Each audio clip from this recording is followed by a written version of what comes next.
Dukkanin rayuwata zani bagin biyata, masoyiyata, zinariyata, sarauniyata.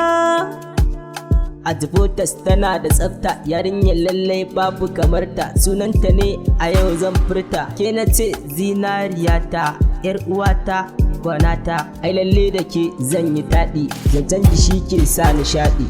Baya ke na sani yan mata, ni ina kusa da ke min gata, dan ke na fi so a rayuwata. Yan mata ki bar ruwa mu futa, san ki ya sa na bar wahalta, duk wuya ai za ni kaita, wadan soyayya in yi gwaninta. Cilin ya samu da na ganta, abokaina sun kasa gano ta, wace ce ita wai sai sun ganta, ranar auren mu za ni furta, ni sai na yi mata sambata, a rayuwata in bata, soyayya ta na furta, kun yarinya mai tsafta, ko ka ce mata ajibota. Ai lalle da ke so bai tsananta, a rayuwa na fahimta, so da so mun ka furta, babu ke zan wahalta. Soyayyar ki masoyiyata, tana ruhina na zo na furta.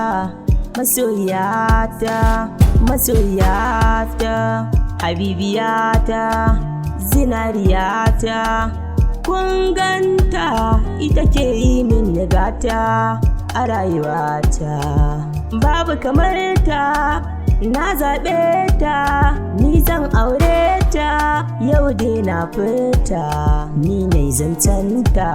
Oh masoya, ke